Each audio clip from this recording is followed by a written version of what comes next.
So this is going to be a video on the Nintendo DS Rumble Pack. This was an accessory released by Nintendo in, I believe, 2004.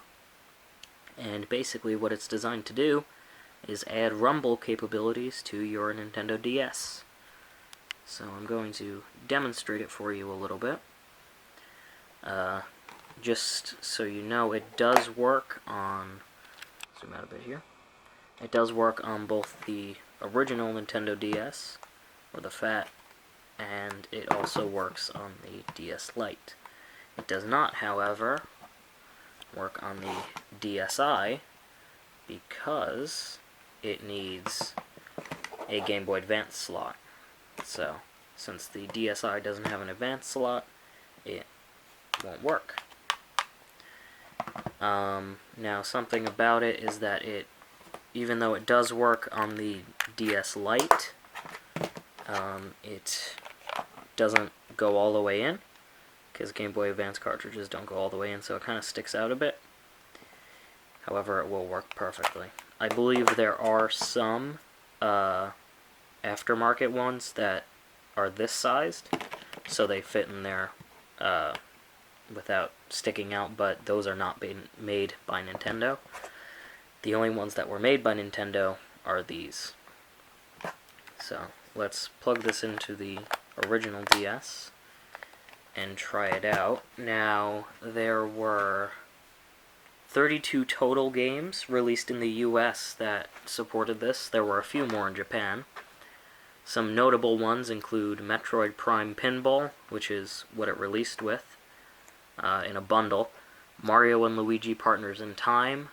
Mario & Luigi Bowser's Inside Story worked with it in Japan. The US version has that cut out.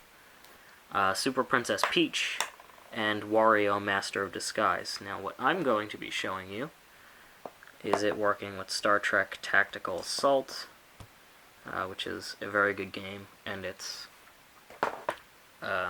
probably one of the easiest to demonstrate how this works. So let's fire this thing up. As you can see on the bottom of it here, it says there is a Nintendo DS option pack inserted, and you can't select it. So the cursor just goes right over it, and then you can't touch it. So it's just an option pack. It doesn't actually do anything. Okay, so we are going to go to just the free play mode. Now, of course, I can't show you how this works. Obviously, you can't feel it like I can, but alright, whatever. But I can try to... You should be able to hear it working. So I'll turn down the music, and then you'll probably be able to hear that it has different rumbles. Oh, that's what I was trying to avoid. Hold on a sec. Give me a minute. There we go. Okay, so you'll probably be able to hear. Obviously, I can't. You're not going to be able to feel it. Feel the rumbling, but you should be able to hear it. And overall, it works pretty well. So come on, let's get hit. In this game, it has actually different rumbles, depending on what's happening. So as you can see there, that was a long... You'll probably be able to hear that. See, no.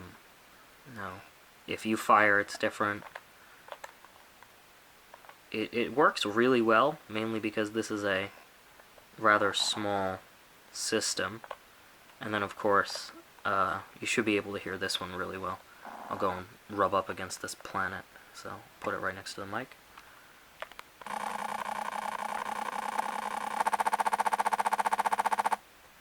So there you go. Yeah, I died. But you should have been able to easily hear that there. It makes a really... It's very good. It's not... it works really well. And I haven't tried it with many other games. In fact, this is the only game that I've actually tried it with. But they're pretty cheap.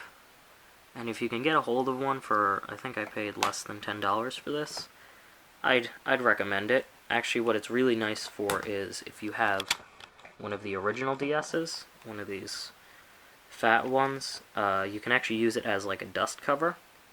So the DSi's have obviously this nice little protective cover to protect the second slot, but these don't come with it, so if you get that, you can actually use it as that, and then just, you can have the added rumble capability too. And then actually it's really nice because this is black and the bottom case is black, so it works really well. So yeah, not a bad thing.